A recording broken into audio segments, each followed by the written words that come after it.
డిఎస్సిలో ఎక్కువ మంది బీసీలు పాస్ కావడానికి ప్రత్యేకంగా 5,720 మందికి శిక్షణా కార్యక్రమాలు పెట్టి వారికి ఎక్కువ ఉద్యోగ అవకాశాలు కల్పిస్తాం. బీసీల కోసం ఒక ప్రణాళిక తీసుకొచ్చాం, ఉప ప్రణాళిక తీసుకొచ్చాం. ఎస్సీలకు సబ్ ప్లాన్ ఉంది, ఎస్టీలకు సబ్ ప్లాన్ ఉంది. అదే మరిగా బీసీలకు కూడా ఒక సబ్ ప్లాన్ తీసుకొచ్చి దగ్గర ఈ సంవత్సరం 48,000 కోట్ల రూపాయలు బీసీల సంక్షేమానికి ఖర్చు పెడతామని చెప్పి కూడా నేను మీకు తెలియజేస్తున్నా. ఇంకో పక్క ఆదరణ 1 తీసుకొచ్చాం. ఇప్పుడు ఆదరణ 1, 2 కూడా పూర్తి చేశాం. ఇప్పుడు ఆదరణ 3 కింద ప్రతి సంవత్సరం 1,000 కోట్ల రూపాయలు ఖర్చు పెట్టి ముందుకు వెళ్తాం.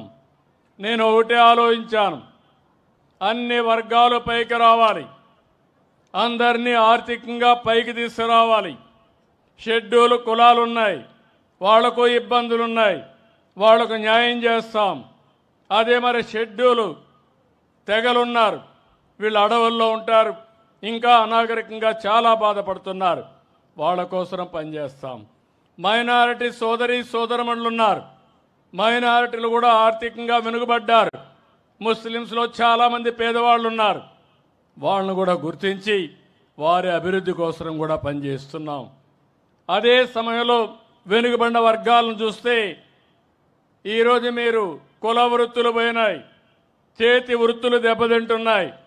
అందుకే నేను ఆలోచిస్తున్నా, మీ ఆదాయాన్ని పెంచడానికి ప్రత్యేకమైన కార్యక్రమాలకి శ్రీకారం చుట్టాం. స్వర్ణకారుల కోసం ప్రత్యేకమైన కార్పొరేషన్ ఏర్పాటు చేశాను. ఇంకో పక్క మీరు చూస్తే కళ్ళు గీత కార్మికులకి మద్యం షాపుల్లో 10% రిజర్వేషన్లు చేసి 50% వాళ్ళు ఫీజులు కట్టి తద్వారా వచ్చిన డబ్బులు వాళ్ళు ఖర్చు పెట్టుకునే విధంగా వాళ్ళకి ఎక్కువ ఆదాయం వచ్చే విధంగా ఏర్పాటు చేశాం. అదే మరి చేనేత కార్మికులకు మీరు చూస్తే ఏదైతే హ్యాండ్లూమ్ ఉంటే 200 యూనిట్లు కరెంటు ఉచితంగా ఇస్తున్నాం. పవర్ లూమ్స్ ఉంటే 500 యూనిట్ల కరెంటు ఉచితంగా ఇస్తున్నాం. ఇంకో పక్కన ఎవరైతే చేనేత బట్టలు నేస్తే జీఎస్టీ కూడా రాయితీ చేశాం. ఇవన్నిటికి కూడా 896 కోట్ల రూపాయలు సబ్సిడీకి కేటాయించాం.